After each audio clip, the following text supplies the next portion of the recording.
You are listening to Mostaccioli Murder, Book 1 of the Jade Sommer series. Written by Nicolette Pierce. Copyright 2020. Audio copyright 2025 by Pierced Heart Publishing. Digitally narrated with full cast of voices.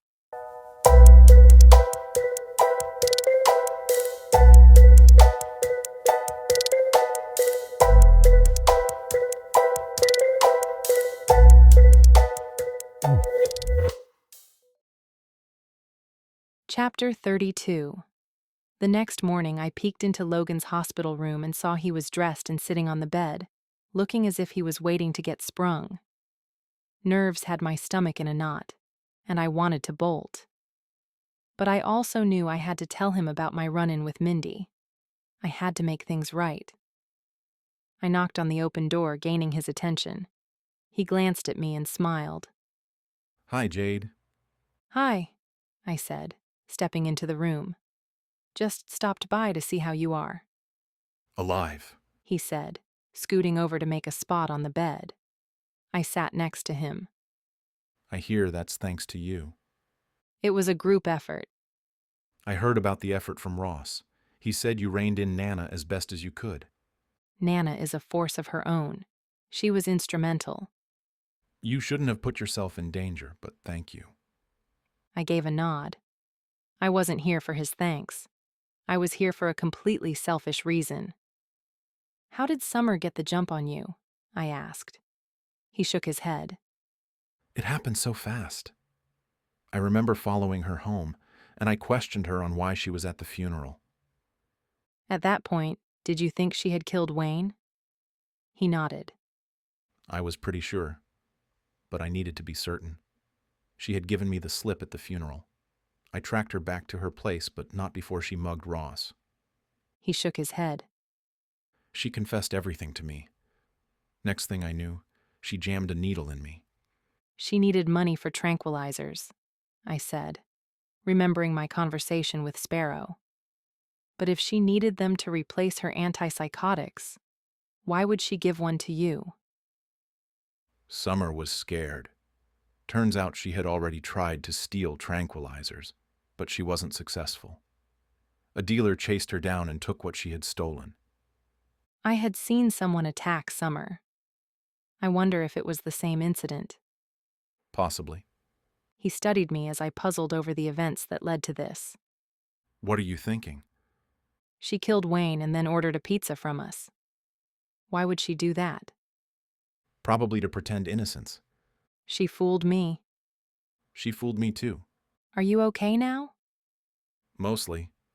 I'm sluggish right now. I'm sorry I didn't get to you sooner. Given our past, I'm surprised you came for me at all. Logan, we need to talk, I said. I need to talk to you too. But you first. I ran into... "Hey, handsome. Avery said as she walked into the room. You're looking much better." I inched away from Logan as Avery kissed his forehead. She then looked at me. "Jade, I heard what happened. I will be in your debt forever." Don't worry about it. "I will worry about it. I've never been so out of my mind with fear. You saved him. So I've been thinking about it. I'll be guest chef in your restaurant for a week. You can pick any week and I'll put the word out. I don't know how much of a draw it will be, but it couldn't hurt, and it's a free chef." I thought of Aunt Dot right away, thinking she wouldn't tolerate Avery. But at the same time, maybe this was a break the restaurant needed, and the restaurant needed a win. That's such a nice offer. I will talk to the family and ask them. I don't see how we could turn down your offer. She grinned. "Excellent. Just let me know. You have my information, right?" I think Ross does. She fished through her purse and pulled out a card and handed it to me. I should go, I said, pocketing her card. "Let me know when you need me." I gave a non-committal nod. Jade, wait. You said you had something to tell me. What I had to say I didn't want to say in front of Avery.